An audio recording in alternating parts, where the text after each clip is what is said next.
Yo, Drake, you're not picking up your phone. You're not answering my text. You're not picking up FaceTime. Yo, bro, it's me. It's me. Pick up your phone. If you want me to stop this interview, I'll stop it right now. No. Ladies and gentlegrams, Big Mac Akademiks' massive Middle Eastern minion twin, the Toronto Tough Talkers Twinkie Tickler. Another one. The We the best at badgering the biggest rappers for their throwaway crappers. Another one. The man you must have asked yourself at least one time, what does he even do? The man known for yelling on Drake's tracks has been silent ever since the Sexy Red stunt double decided to sue. Another one. The man known for having another one might have just seen his career be tragically up and done. So let me show you exactly what I mean, but first flick the like and subscribe buttons like a bean. I study The like and subscribe buttons for a living.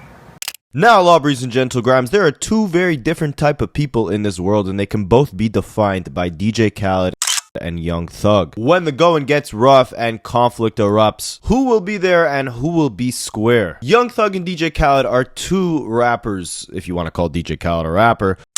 Another one. I was went inside the Boomin original, stolen up Boomin original. Right. Who have been in the crossfires of viral turmoil between hip-hop's biggest players. Of course, the rap civil war between Drake, Kendrick Lamar, Future, Rick Ross, Metro Boomin, UMG, and more have left Khaled and Young Thug in very awkward positions because they are positioned on both sides. And will they pick a side? Will they try to bridge the divide? Or will they just sit back until the drama subsides? Spicy. Well, they both went two opposite paths. Khaled chose silence and Young Thug chose yapping like a middle schooler who just got their first cell phone. I study Middle schooler for a living. But both the yapping and the silence left DJ Khaled and Young Thug in trouble for two very different reasons, and they're finally speaking up, both of them, on what's been keeping their careers at halt. Young Thug issued a love letter / apology song where he's begging for the forgiveness from Drake, Future, Lil Baby, 21 Savage, Gucci Mane, and his girlfriend Mariah the Scientist. Meanwhile, DJ Khaled sat down with Fat Joe and Jadakiss to discuss the hip-hop civil war between Drake, Kendrick, Future, and more. So we'll break down both those things. Let's start with DJ Khaled. Hey, yo, Drake. Did the Drake vocals come in yet? Chill. DJ Khaled is known to stay silent amidst any and many conflicts, but he has been a part of several just by who he's associated with. We're gonna touch on that shortly. But the biggest conflict that can potentially leave DJ Khaled's career in complete crumbles is the Drake versus everybody situation. Because if you guys didn't know, DJ Khaled came up around the same time as Rick Ross. DJ Khaled has had Rick Ross and Drake collaborate on many different records, and Drake loved it. He even said that Rick Ross was his favorite person to rap with. And I was shooting a music video with my favorite rapper to rap with it. By the way, I got a lot of respect for a lot of rappers, but I got one guy. He's my favorite person to rap with on any song. His name is Rick Ross. We were getting This was only 6 months before their beef, and now Drake is saying that UK rappers are way better than American rappers, but Rick Ross is his favorite person to rap with. Make it make sense. And if you guys don't remember, aside from Kendrick and Drake trading ruthless shots, Rick Ross and Champagne Papi were going off on each other around that same time in both diss records and on Instagram. No. I know why Drake don't do what I do when I talk and he don't talk. He'll take a picture and post because he got ghostwriters for his captions. Listen to me, he got people sitting around. What's Rick gonna do next? Let's go, come up with it. Come on, BBL Drizzy, just pick your phone up and talk to the people. You okay? We know you may be shallow. We know, but everything fine. Everything's gonna be okay. It's therapeutic. Release what's inside of you. It's called Earth Strong.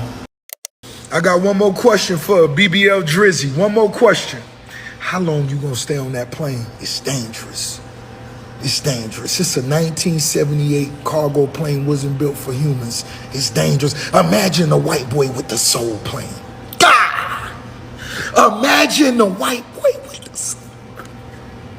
Oh, shit. How that boy Casanat do? Hey, no. Let's pray for Drake. Soul Plane. Come on, man. You rich. You deserve better. He worked with Pharrell. He worked with the Clips.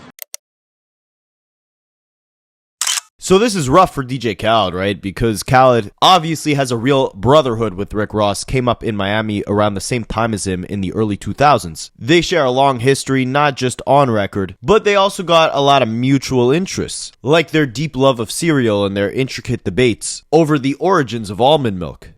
Still not up on the almond milk. no, Ross. Rose still frightened. No, get the almond milk. I just got up on 2% milk a couple years ago. No, get the almond milk. Now y'all trying to conspiracy. No. And this the question. Is it from the almond of the walnut? Is they squeezing it out of the peanut? I don't have that answer, and I usually have every answer. Drake, on the other hand, is someone who Khaled has collaborated with for many years, who's given Khaled some of his biggest hits, so much so to the point where Khaled's formula for the last 10 years has really just been take the throwaway songs that Drake doesn't use on his album and just slap them onto Khaled albums, and that kind of worked for a little bit before the formula got stale and Khaled's whole brand just became about begging Drake for his music. I don't know what to say. It's every waking moment that I'm alive. It's like you give someone everything you have and they're just like, another one, every 5 seconds on my phone, asking me for something. Yo, Drake, you're not picking up your phone. You're not answering my text. You're not picking up FaceTime. Yo, bro, it's me. It's me. Pick up your phone, man. Let's shoot this video for Greece, man. I'm telling you, it's going to be legendary. Did the Drake vocals come in yet? Did the Drake vocals get here yet? The Drake vocals are in. Did the Drake vocals come in yet? Hey, yo, Drake. Did the Drake vocals come in yet? Drake vocals get here yet? It's top secret, my brother. It's probably A minor. Now, this got so bad to the point where there was a record that Khaled wanted for his album, but Drake didn't want to put it out. It didn't sound like a hit. It didn't match what he was doing at the time. He told Khaled no. Khaled begged him up until the point where Drake said, all right, we could release this record, but I'm taking 95% of the profits of this song.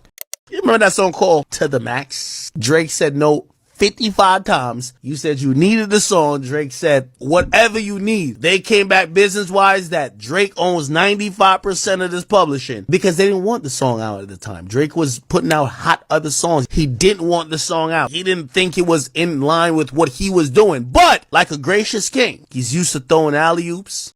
So you could see how desperate Khaled became for a Drake song, how much he relied on it to keep the brand up and running, right? I don't know if you guys realize, but DJ Khaled has somehow managed to release 14 studio albums. Most of your favorite rappers can't get to 3 before they start selling 20K a week and have to scrap their projects. This is an incredible milestone, and it wouldn't be possible without the help of his longtime collaborators like Rick Ross, but mainly Drake. Spicy.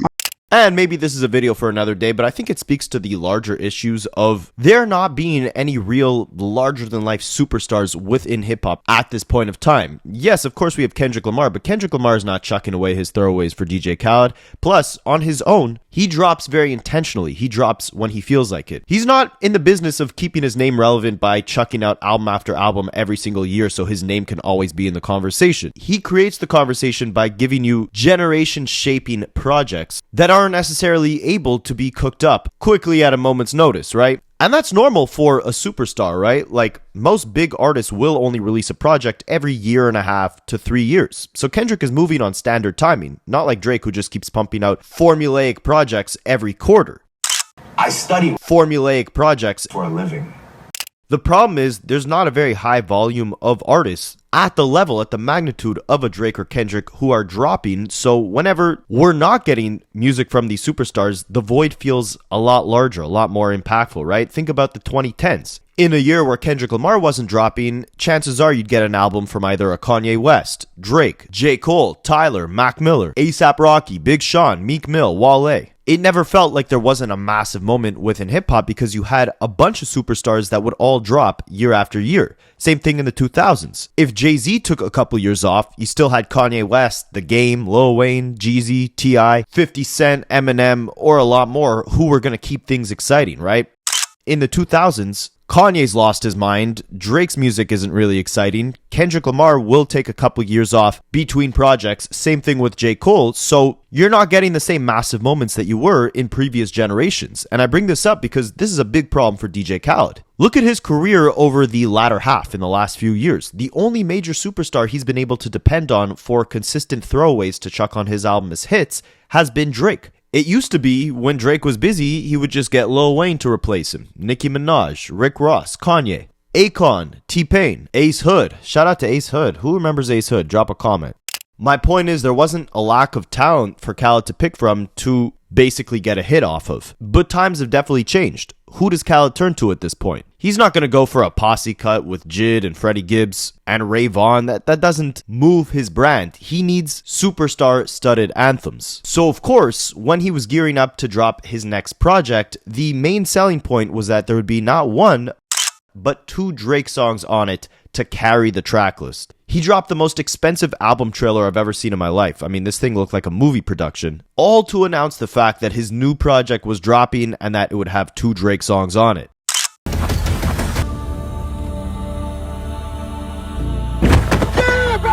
This guy's got 2 Drake songs on it, okay, 2. And that thing gets out on the street.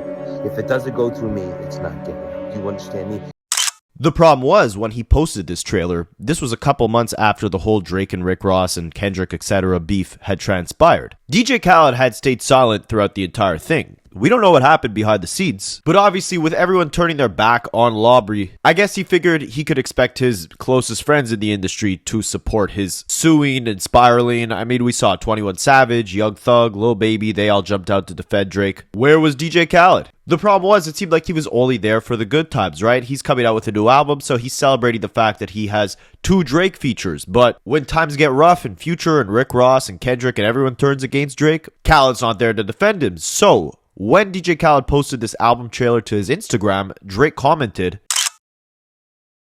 "You got 2 Drake features? It must be Drake Bell." Now, Lobby's and Gentle Grabs, unlike Drake, a bunch of you guys have been telling me you've been Anita Max winning some free cash from playing mobile games. So I want to put all you guys on to something that almost seems too good to be true. All right, let me give you a little glimpse into my life. When I'm not making this content for you guys, I have a disgusting addiction to my phone. My daily screen time is higher than Drake on that album cover, higher than Snoop off the edibles. So if you guys suffer that same addiction as me, I want to put you onto something that's going to change your life. FreeCash.com is a program that partners with mobile games that are looking for more users to play their games, and they will literally pay you to play their games for free. All you got to do is sign up using the QR code you see on the screen or using the link in the description of this video. You make an account super easy. All you got to do is put in your email, create a password, verify your email, and then you're good to go. And they got a bunch of games. My favorite is the Monopoly Go because we're always on the go trying to make some money. Once you make an account, you just click the game you want to play, follow the directions that they give you. The directions are super easy.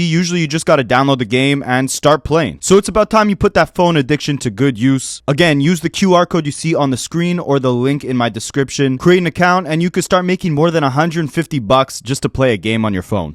So again, right, where does Khaled go from here if he doesn't have his #1 hitmaker to basically give him the singles he needs to build the buzz for him to continue to release projects? He's 14 albums in. Like I mentioned before, there's not really enough superstars that are active right now that can give Khaled a hit to support him enough to where he has enough hype to release a project.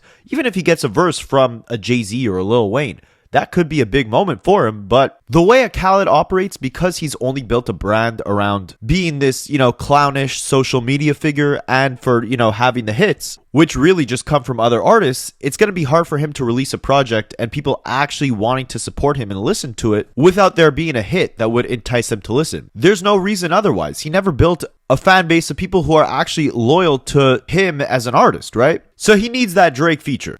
By the way, I'm recording this with horrible allergies, so if I sound like, I don't know, I'm under a fish tank or something, or inside a fish tank, it's because I love you guys so much that I'm still out here grinding, even when it feels like there's 1,000 pounds of mucus overflowing in my eyeballs. Sorry for the graphic image. So drop a like for the grind. Now, let's see, because Khaled finally touched, after a year and a half of being silent on this entire issue, he was damn near forced to talk about this Kendrick and Drake beef. And you'll see how he completely avoids mentioning Kendrick Lamar's name. He has no incentive to, really, right? Like, Kendrick is not going to be the one to just dish off Khaled a couple hits. But now's his chance to make things right with La Brianna. So Fat Joe brings up, you know, Khaled, you just witnessed all this crazy beefing between these people that you used to collaborate with. How does that make you feel? And before Fat Joe could even continue, Khaled tries to completely derail the conversation to avoid the conflict, right? So he starts talking about, I survived the Fat Joe and 50 Cent beef. I survived the Rick Ross and 50 Cent beef. I've survived everything.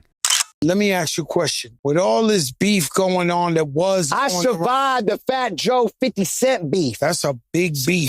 Listen, Ross and 50 Cent, when they going at it. Fat Joe and 50 Cent going at it. But Joe, we gonna keep it real? I'm the one out of the crew that always says, yo, we don't need that. We need to come together. We don't need that. We need love. We need positivity. And at the same time, it's not just that. We don't want to slow up the money. And he emphasizes, obviously, like, I'm the one who wants to get over the conflict, avoid it, and just get to the money, right? Spread positivity. But I don't know if it was really like that, because Tony Ayo had said, and DJ Khaled actually confirmed this to be true, when DJ Khaled used to DJ, yes, he really did DJ, back at a Miami radio station before he ever put out his first album, a lot of rappers would come in to do promotion, bring in their records, whatever. So Tony Ayo at the time, he's obviously big with G-Unit. This is probably the early 2000s. He comes in, he tries to shake DJ Khaled's hand. DJ Khaled basically tells him to F off. Well, you giving DJ Khaled a 5, and then what does he do? DJ Khaled, look at my hand. DJ Khaled, get out of here. Nah, I can't believe it. So I'm like, yo, Khaled. And then Khaled's talking about surviving the Rick Ross and 50 Cent beef. He was dragged right in the middle of that thing. 50 Cent pulled up to where DJ Khaled's mom had worked and filmed a whole little vlog about it and posted it online back in 2009. It was crazy. I see him at the BET Awards. That's funny. I remember seeing Khaled. Y'all got this little poem I wrote for DJ Khaled. It's called, I Just Want to Tell You What a Psychic Told Me. Your car tires got stabbed out. Now you know, I know where you be. I just want to tell you what a psychic told me. I know where your mama house at. Now look, you can see. But I just want to tell you what a psychic told me. I know where your mama work at. Now look at her, sleep.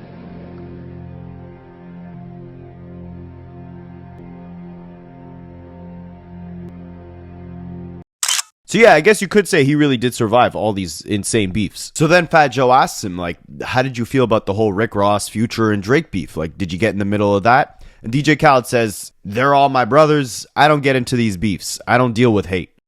But did you try that with this nuclear bomb that went on with, like, because I know the Sixth God was always your brother. He supported you. I love Drake. Ross is your day one. I love Ross. Future's your brother. I love What Future. did that feel like when the whole world's fighting each other? What it feel like is that I didn't get in that energy. There's two energies I'm not going to get in. Hate. Ask me a question. How do you deal with hate? Please, can you ask me? How do you deal with hate, brother? I don't.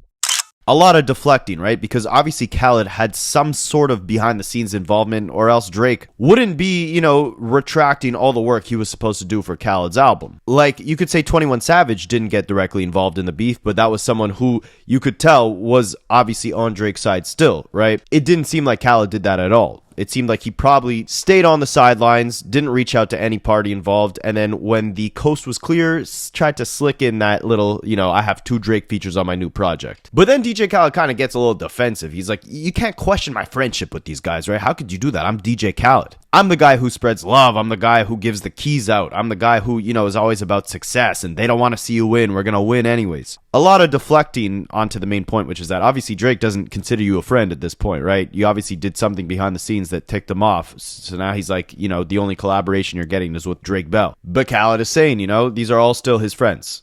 And then when you speak about all those great legends that you just talked about from Drake, my brother Future, Drake, who else you named? Ross. Those are my brothers. If you can't question my friendship. How? It's impossible. Ain't nobody like mother DJ Khaled. Joe, you know that. You know, take your glasses off. Let them see. You know that. I super know that. Okay. And then you get some more vague deflecting and, you know, excuses essentially saying that he's going to be the one to try to bring everybody together, spread the positivity. His brothers know that. This was all a miscommunication, a misunderstanding. Was it really a miscommunication and misunderstanding though? Because Rick Ross made it pretty clear, right? Rick Ross is still trolling Drake to this day. And we still don't have a clear answer on what set off that entire issue as well. Rick Ross attributes it to the fact that Drake was supposed to be on this French Montana record with him and Rick Ross, and he sent a cease and desist over because he didn't want his verse to be on the song. It is on that song that he raps, "On Double MG, I'd F a rapper's wife. She ain't even my type, but I'd make the sacrifice." People think he's talking about Kim Kardashian because this was around the time when Drake and Kanye West were beefing, and there were obviously rumors about Drake, sliding in the Kardashian Calabasas crib. But listen, we still don't have real answers on that entire Rick Ross and Drake beef, or what set it off. But there's no denying it's still going on to this day. And Khaled is trying to basically play dumb, like he's all about positivity and this was just a misunderstanding and he'll get his brothers back together. When it come to me, not only I'm going to tell my brothers we got to represent love, a lot of this shit is a misunderstanding, a lot of not communication. And that's what it be about, lack of communication and misunderstanding. When it come down to DJ Khaled, I'm the one that's going to try to fix it. I don't want no trophy. I don't want no promotion. I do a lot of shit behind the scenes. At the end of the day is, I love my brothers, and my brothers know that. He doesn't want any trophy, any promotion, any credit for trying to bring all his brothers back together. Did he really do that? I'm not sure. You'll see later on in this video, Young Thug most definitely tried to get Future and Metro Boomin to reconcile with Drake. And on his new song, he's literally talking about patting himself on the back. Because if they don't get back together, at least Young Thug could say he tried, right? DJ Khaled doesn't offer any sort of real concrete explanation as to how he tried to spread the love and positivity, unlike Young Thug, right? It's just a bunch of vague talking in circles and a whole lot of deflecting. I mean, you could hear it here. Fat Joe asks him, like, is there any possibility you can be the one to squash this entire thing? And DJ Khaled starts talking about the mango trees in his house, or how, they're standing on holy ground in his house. So you couldn't squash this one? I would love to squash it. So it's still up in First of all, I don't use the word couldn't. Everything's possible with God, okay? And I believe in God, and I roll with God. They ain't believing us. God did. Oh, matter of fact, thank you guys for coming to the holy ground. This is the Khaled residence, the holy ground. And DJ Khaled ends it off basically saying, I mean, at least this is how I interpreted it, like, he's not going to stop, right? So if it comes down to, like, he can't get any more hits from Drake or whoever, he's just going to start rapping himself. Jadakiss can write all his rhymes and he'll just become the rapper, right? He's not going to stop. He's not going to quit. Take it how you want to take it. I'm about unity, love, and when it comes down to music, Jada, I'm a collaborator. Yeah. That's what I do. I don't rap. If I rap, it'd be a problem, because ain't nobody gonna outwork me. Jada, write all my rhymes. I'll start tomorrow, because I ain't gonna stop. Now, this silence, and I mean, I'm counting this interview as silence because DJ Khaled said a whole lot of nothing. It puts him in a very interesting position, right? Because he's still trying to play it like everything is all good and him and Drake are good, him and Ross are good. He's the one who pushes positivity. He's, trying to bridge the gap, bring them back together, but, it might work, it might not work, but we the best regardless. This whole gimmick of pretending, like, the curtain's already been peeled back, right? You pretended like things were all good. You said you had 2 Drake records. He told you it must have been Drake Bell. The curtain is peeled back on the facade, right? You staying quiet in this entire thing is not you just, being brothers with both these guys. It's you refusing to stand up for what you think is right and wrong out of fear of losing business relationships. We saw this happen earlier in Khaled's career when he built, a second wind of his career, being this happy-go-lucky, holly-jolly big figure on Snapchat, right? But then it comes time around for him to release an album the same week as Tyler, the Creator. Tyler, the Creator goes #1 instead of him, and he's on his Snapchat dissing Tyler, saying his music is mysterious, essentially just crapping on it. Peeling the curtain back to show us that, DJ Khaled is only about love and positivity when it affects him. When he's not the best, we the best, he throws a little temper tantrum. And again, he's opening the door up for Drake to make him look like a complete idiot. Because again, here he's trying to concoct this fake narrative that he's this guy only pushing peace and positivity. He loves all his brothers. All Drake has to do is come out and say, this guy is the fakest dude in the industry. He didn't have my back throughout that entire thing. We're not real friends. It must be Drake Bell who's on his album because it's not me. And then, again, the whole facade of DJ Khaled just gets completely stripped back once again. And from there, where is DJ Khaled's career going to go? Like we reviewed before, there's not that many active superstars in 2025 that can chuck DJ Khaled off one of their throwaway songs and it becomes enough of a hit where it gives DJ Khaled the buzz to where he can put out a project. He needs Drake for that. He just tried to release a single with Post Malone and NBA Youngboy, and it completely failed to hit Apple Music or Spotify, let alone the Billboard charts. That kind of shows you, right? The buzz for DJ Khaled is long gone. Unless he attaches his name to a big figure like a Drake, I don't know how he's going to continue pushing his career in the same formula that he's been using for the last few years. but someone who's definitely actively trying to bridge the gap between all the division in Atlanta within Drake and all these Atlanta rappers and the division amongst himself and all his peers is Young Thug. And he's actively trying to drop music to get out of all the controversy, all the crap that has been going on over the last few weeks. And I gotta say, the music is pretty good. Before we take a look at what Young Thug just dropped, though, we gotta take a look at what Snackadiddler just said on his live stream, because we know that, Iceman 3, that was the big red button, right? That was going to expose the entire industry. And the reason why no one is talking about Iceman Episode 3 anymore, just like 5 days after it was released, is because it was so exposing, so industry shattering that we cannot talk about it or else the whole industry will erupt. Yeah, Snackadiddler says what I've been saying for a while, ever since this red button thing was revealed, in that it's a load of crap, right? Drake doesn't have a red button because if he did, he would put it in his lawsuit first so that the judge can automatically move the case forward. The red button is that, the industry is playing games to try and dethrone Drake by putting bots on Kendrick Lamar's diss songs to make them seem more popular than they are. That's what Drake is trying to prove in court. The key word there is proof. He has no proof yet. He's got to dig through UMG's files to try and find it. And he's not going to put that in his Iceman Episode 3 before he puts it in his lawsuit, because he spent already hundreds of thousands of dollars subpoenaing people and moving this case forward. He needs it to go to court. If anything gets exposed, it's going to be through the lawsuit first, before the music. And Snackadiddler emphasizes this. This idea of a red button, I think, honestly, and with all due respect to everybody involved, Mealy Mall, even with all due respect to my guy, What's the Dirt, I don't think there's a fucking red button. There's no red button to press. Drake is suing his label, and Drake also believed that streaming companies that he helped build are playing games with him at this point. I think those two things have valid points if he's going to try to pursue it legally. I think not defamation. I think defamation should go towards Kendrick. So yeah, he pretty much emphasizes the same thing, right? Any red button Drake has, it's going to be put in a lawsuit so that a judge can actually rule in his favor. He's already invested way too much money in this crap to prematurely announce some sort of industry-shattering news in a song rather than in his lawsuit. But speaking of someone dropping the red button, Cobb County most definitely dropped the red button when they released all those jail phone calls of Young Thug talking about basically the entire industry.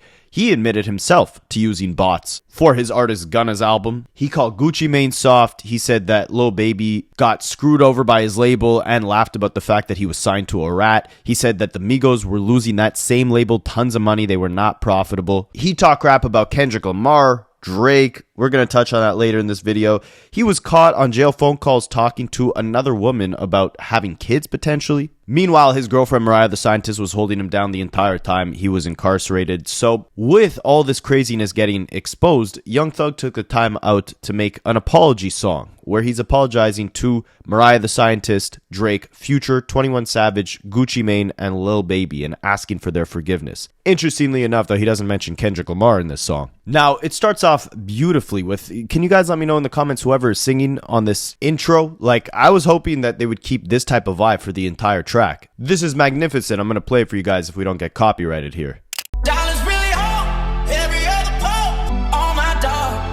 He also announces at the end of this music video that his new album, UI Scooty, is finally dropping next week, September 19th. Keep in mind now, Young Thug has been released for almost an entire year up to this point, and we've still only gotten about 1 or 2 tracks from him. This one by far being the best. I mean, at least he's getting personal, vulnerable, really opening up about everything that has gone down and everybody he did wrong. So he starts it off with verse 1 penned to Mariah the Scientist, and at the same time, he posted the lyrics to this entire track on his Instagram.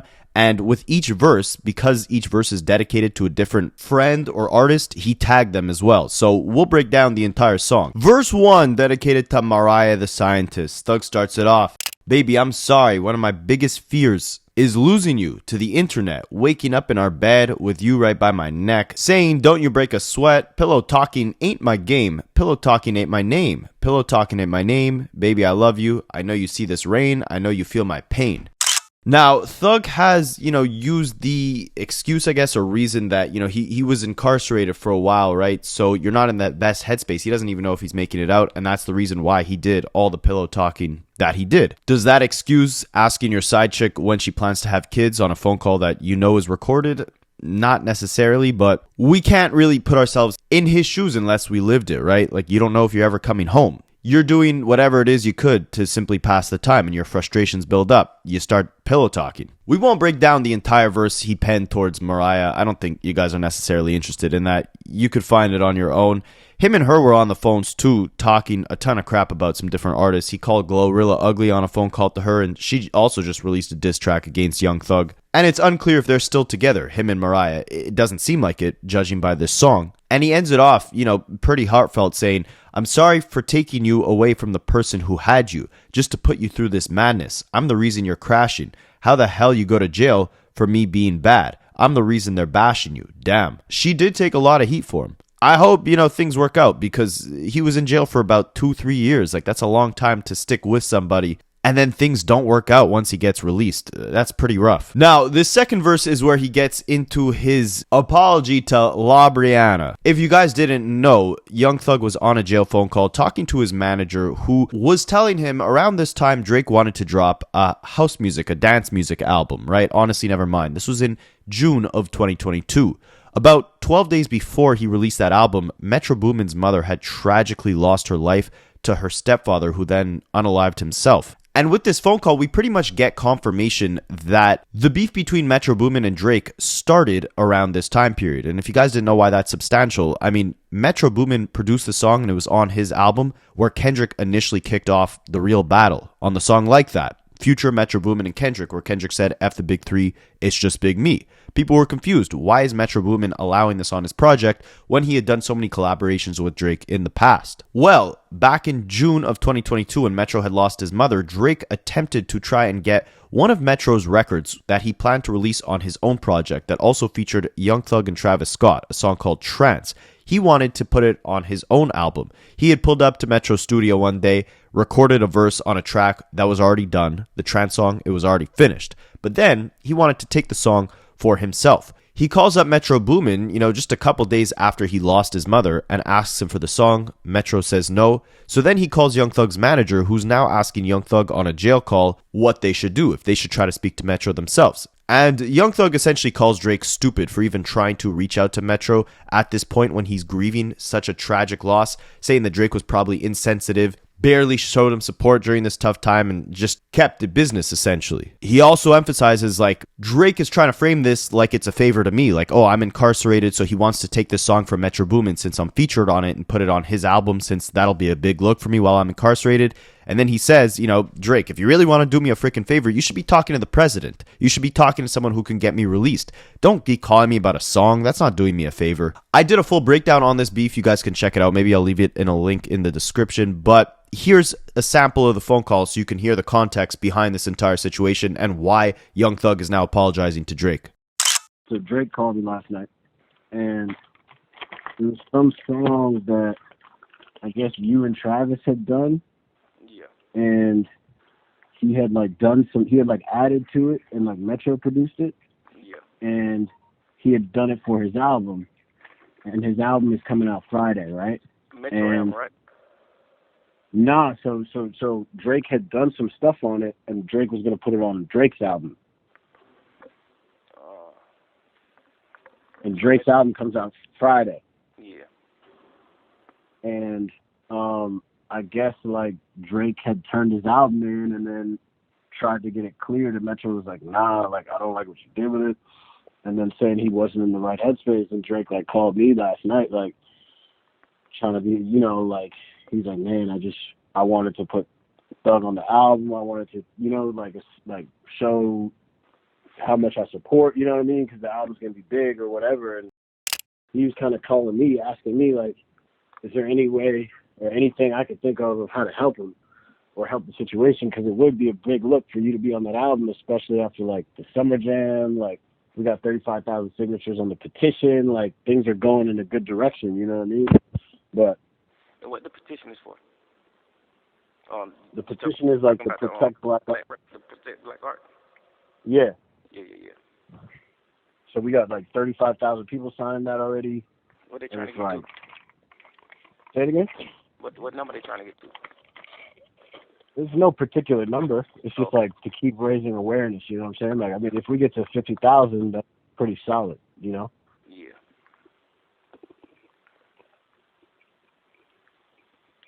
What you think? What you? I'm just asking your opinion.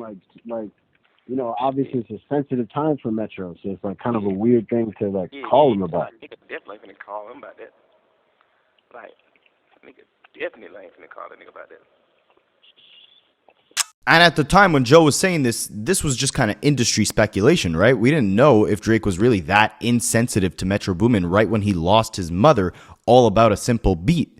But now with this Young Thug jail phone call, we get full clarity on the entire situation. And with the other jail phone calls, you might have been thinking Young Thug was saying some insane delusional crap. But with this phone call right here, his morality is completely in check. He is 100% in the right. And even he realizes that it is such a ridiculous thing to even be calling Young Thug in jail and trying to ask him to get Metro Boomin to clear some sort of song when Metro Boomin is going through this right now. He calls Drake stupid. He says Drake is so stupid, he probably just sent him some little bland condolences text. He should have pulled up on his plane to Atlanta, since Metro and Drake were really friends like that, and spent the entire week with Metro Boomin helping him grieve the loss of his mother. If not a week, at least call the guy, show your support. And if you're not going to call him, at least don't call him about music 12 days after he just lost his mother. Before 12 days. 12 days was the day that the album released. So this means that Drake must have called Metro anywhere from like 2 to 7 days after he just lost his mother about this song. And again, Young Thug emphasizes, like, Drake is so lost in his own world, he probably wasn't thinking, let me be there to actually support this guy that I care about, a guy that I've collaborated with for a long time, a guy that has given me tons of beats, that I've done tons of collaborations with, that I consider a friend. Think about how when Young Thug got out of jail, Drake gave him $1 million, right? Where was that type of support when Metro Boomin had just lost his mother? Young Thug says if he was out of jail at this time, he would have been right there with Metro Boomin, and Drake should have did the same. Yeah, I wonder if Drake had called him. No, Drake talked to him.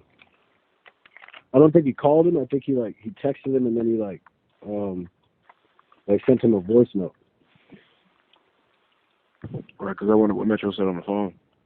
No, they didn't speak of him. I wonder how he set it up with text, like vibe-wise. But I'm saying, like, how I don't understand how anybody could approach him about music right now. So that's why I'm just saying, like, it ain't nothing I could even think to say. Even if I be like, bro, this really just about supporting me, bro, and just, trying to get us out and just get us back with y'all and just woo woo. But it's like, your mama dead, so it's like, she ain't never coming back. Like, nigga, F Thug trying to get out of jail, like, nigga, what? Nigga ain't even in the right head space, nigga trying to hurt themselves. You think a nigga, what? You think a nigga finna tell Drake, man, I don't like that. No, I ain't clean it. You think a nigga finna tell Drake that? He told Drake that he meant it. Right. If you tell Drake this, you meant it.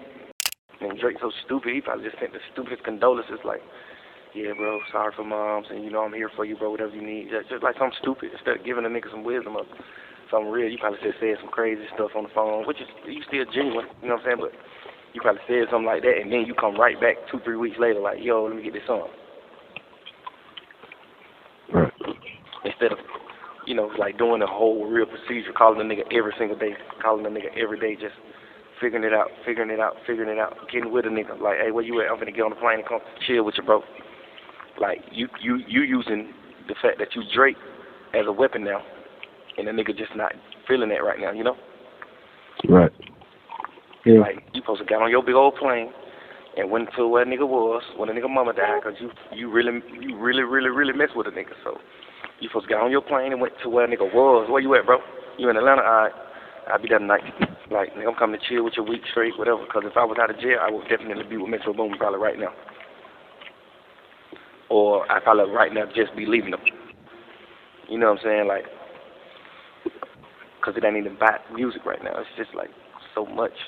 So as you can see, he was kind of like clowning Drake, right, for being insensitive at such a rough point in Metro's life. So at this point in time, you would think, okay, maybe Drake heard that phone call and was like, F this guy. Well, unlike DJ Khaled, who, is super vague with his answers, tries to avoid the conflict and pretends like he's the peacemaker trying to bridge the gap between everyone, Young Thug makes it very direct that he really did try to mend the friendship between Metro Boomin and Drake, and comes out directly to address any issues that Drake might have with him and apologize for them. Really take accountability, unlike DJ Khaled. So he starts off his verse rapping, "Love to my guys still with us. Those that stayed down through rough waters can relate.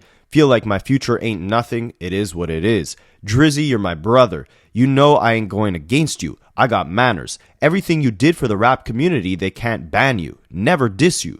And I mean, this is a common theme, right? Young Thug said before he got locked up that like he really credits Drake for putting on a lot of Atlanta rappers and just smaller rappers in general, constantly doing features with them, being very generous with who he lends his voice to.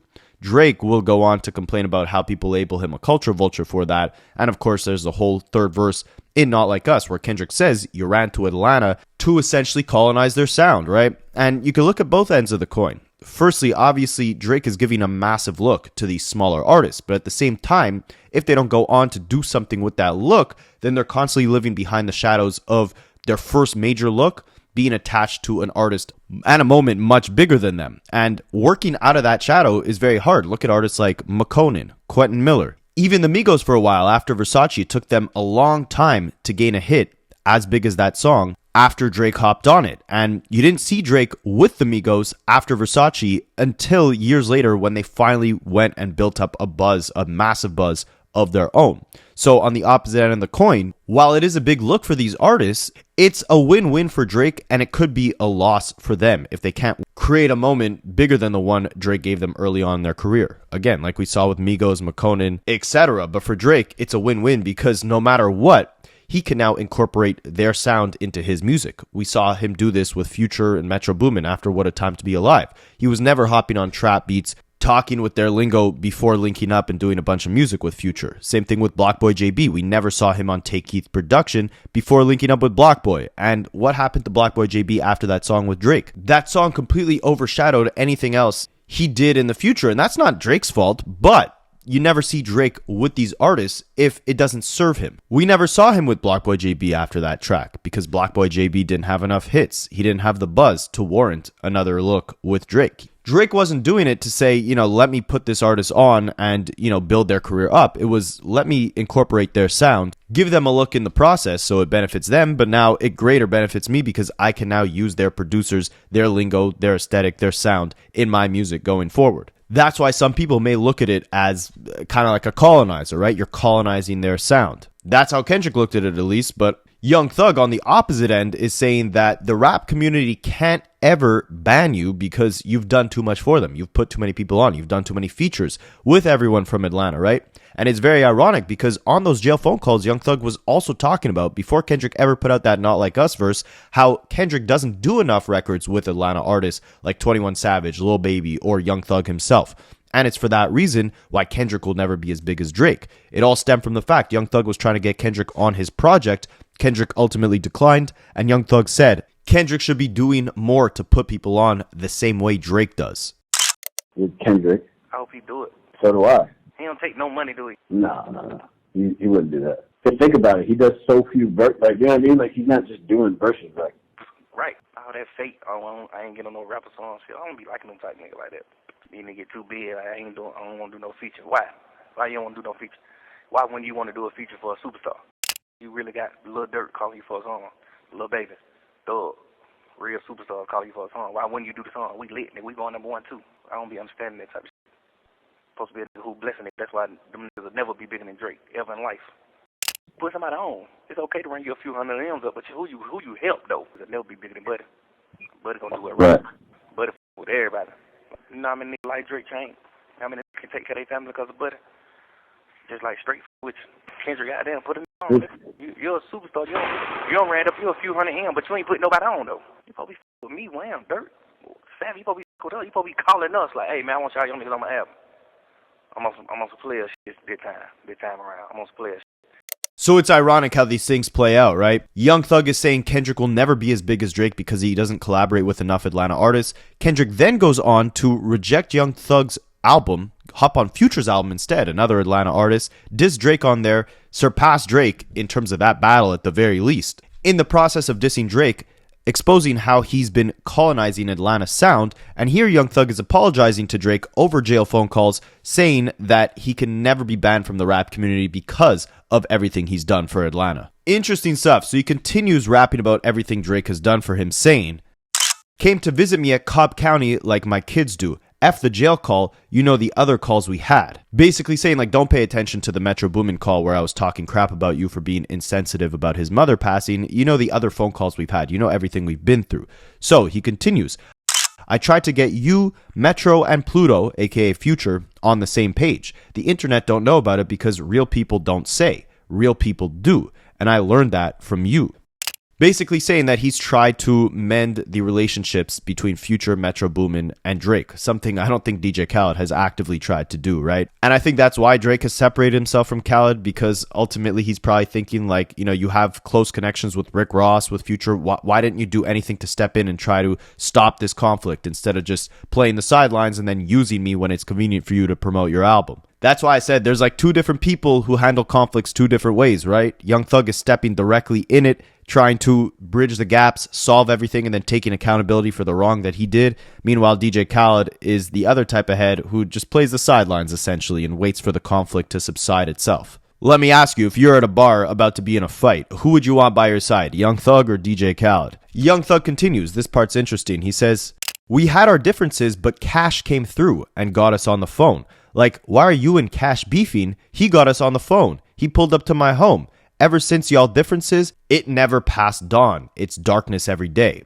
Cash, who he's referring to here, is the founder of the XO label. You know, OVO XO, back when Drake and The Weeknd were collaborating heavily. So Cash is the founder or the CEO of this record label. XO and of course The Weeknd and Cash have been beefing with Drake. Drake dissed Cash on his record Push-Ups, where he said that Cash is using all the profits of The Weeknd's music to spend on different guys. So they're beefing, and apparently Young Thug and Drake, according to Young Thug in this song, used to have differences of their own, likely referring to, you know, the whole beef between Birdman, Lil Wayne, and Young Thug that he was caught in the middle in when he wanted to name his debut album The Carter 6, named after Lil Wayne's legendary series, and of course his last name. That was probably what Drake was beefing with Young Thug about. And the founder of XO, Cash, had eventually got Young Thug and Drake on the phone, and then we saw Drake and Young Thug collaborate heavily around 2017, about a year and a half after Young Thug and Lil Wayne were beefing. And he's saying like, how are you and Cash, how are you and The Weeknd beefing at this point when Cash was the one who got me and you on the phone when we were beefing? And he continues, I called Metro on the phone. I told him to let it go. You can ask him what I say, brother. Some of y'all biggest hits are together. The chemistry been there. I don't care what they say. Emphasizing that Drake and Metro Boomin have had some of their biggest hits together, so they should be collaborating instead of beefing, and Young Thug is the one trying to bridge that gap. He'll talk about that more later on in the song. First, he pens another verse onto Lil Baby, where he says, wham, pick up the phone, talk to me, it's Spider. Taught you everything you know about this stuff. We're for lifers. God told you in the Bible the devil will knife you. Rats already winning. Don't let this stuff divide us. Now, I'm not sure if, there's a lot of rumors circulating Young Thug is a rat. We're not going to get into who's a rat, who's the cat in the hat. But maybe Lil Baby thinks Young Thug is a rat, so he's disassociating himself from Young Thug. We also just got an announcement from, I believe, Lil Baby's management team that Lil Baby was retiring. He just announced an album that was supposed to release last week. It never came out. And now apparently he's retiring. Maybe we could get into Lil Baby on a separate video, but Young Thug continues. You're a real one, but you do real and you hide it. You gave a couple guys on the case that I was in $75,000, helping with their lawyers, but you never spoke about it. I wish the world knew everything, man, just like how 1,000 and trill you are, my guy. That's why when you don't speak up for yourself and show them that you're real, I be trying my best just to do that stuff, bruh, and show them guys like, the real people, we're solid. We don't speak on that stuff, bro. We're the foundation that we learned from Pluto, our OGs. People who inspired us to do this music stuff. You know what I'm saying? It's all love and respect on my end. You already know that. I don't even know why I'm speaking on this stuff, bro. But meanwhile, he's speaking on it in this song that he recorded. And he's saying, he brought Lil Baby. He taught him everything he knows about the rap game. And they learned it all from their OG, Pluto, a.k.a. Future. So the next verse is about Future saying, man, I miss my dog sitting down and having talks with me, walking me through this life stuff. You deserve an apology. Standing right beside me. You were always right beside me. I don't got to speak on your name. They know astrology. Always a dog to me. Always kept it real. So I had one mission. That's to make you proud of me. Came and did an album with me when I wasn't even proud of me. And that's because Future did an album with Young Thug in around 2017. And that was at that point the highest selling album Young Thug ever had in his entire career. He was selling like 16,000 the first week with every project. And although a lot of those projects were, classics of that generation, I loved them personally. they never really sold that well. So maybe Young Thug wasn't proud of himself, so Pluto picked them up and they did a dope project together. But Young Thug is apologizing to Future because he was on those jail phone calls talking some crap about Future, saying that, he's not there enough for his kids. He's too involved with, just being for the streets, just being with a bunch of girls all the time, focusing too much on that once he got money rather than being with his kids. Ain't nobody getting nothing but goddamn Pluto. He definitely do it. She probably done killed some of his babies, for sure. She probably done aborted some of his babies, for sure. 100%. He done took that bitch, man. We went to Dubai one year. He took that bitch to Dubai with her and Brittany, her and the baby mama. I know for sure she don't have some abortion. Get the crazy part is when I became a superstar, I stopped none of them bitches when I became a superstar. I started being like, bitches, I know a bitch gonna try to trick me. These niggas start nutting hoes when they become a superstar. I did it the backward way. Like, I'm 38, 39, all the kids grown. I'm just gonna smack straight young shit and none of them hoes. It's really fire, but it should be just like one or two girls like Bob Marley, Bob Marley, well, he had a lot of baby mamas too, though. But he was more like a real father, too, though. You know what I'm saying? Pluto got to, settle down and really just be with all the kids. People weren't looking at Bob Marley like, ew, you got 15 kids. You got 25 kids. I think Bob Marley got, 25 kids. People weren't looking at him like he was bad because he was, a real father. He was just, super there and just being a super dad, being whatever the best he could be. So women, he wasn't, disgraceful to women. Women wanted to have his kids.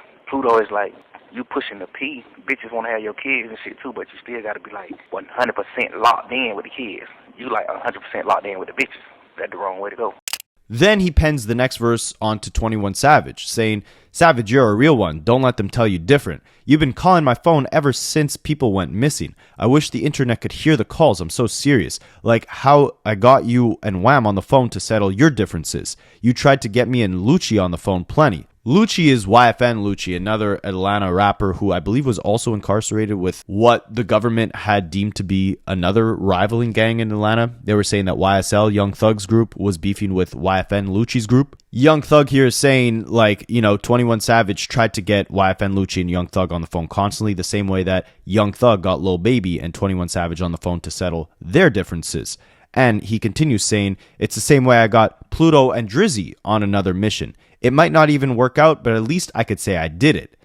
You did that, Thugger. You did that. Pat yourself on the back. You did that. Nah, for real, you did that. AKA, pat yourself on the back because you tried to get Drake and Future to be friends again. Then we get a verse penned to Gucci Mane, Big Guap, because in these jail phone calls, Young Thug also said Gucci Mane was soft for reconciling with P, the founder of QC, the label that, runs Lil Yachty, Migos, Lil Baby. Apparently, P is a rat as well, and Gucci Mane, when he got out of jail, he reconciled with P, and Young Thug basically thought he was soft for doing that. So, in this verse, he apologizes to Gucci. He raps, man, I miss my dog, 1017, this stuff for life. Me and you against the world, we went back to back plenty of nights. You know you're not soft, and you didn't raise a rat.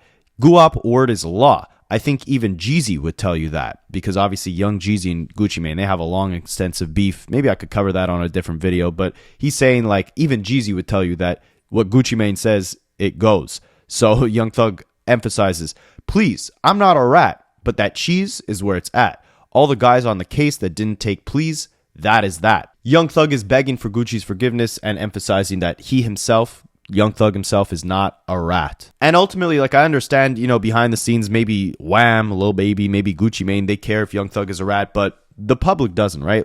The general consumer, fans of the music, they don't care. That's why Gunna has been able to make the comeback that he's made. So ultimately, I think at this point, it'd be best for Young Thug, for his brand, to just drop the whole rat stuff. I mean, before all the jail phone calls leaked, he was attacking Kid Cudi on Twitter for testifying in the Diddy trial, calling him a rat. Kid Cudi is a regular civilian, right? And he's doing all this. Meanwhile, this interrogation audio leaks of Young Thug talking to the police. Whether he snitched or not, again, is not my place to say.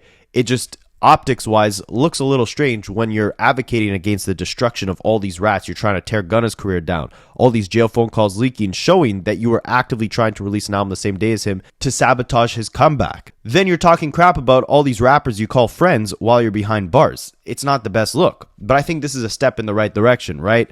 Leave the talking for the music. Say how you really feel. Apologize. Accept your flaws and where you went wrong. drop the rat stuff, stop focusing on that, and focus on giving us great music, which hopefully he will when he releases his new project, his first one since 2023, and that one was when he was locked up. This is his first project as a free man since 2022. So, I'm excited for it, but of course, let me know what you guys think, and I'll catch you in the next one.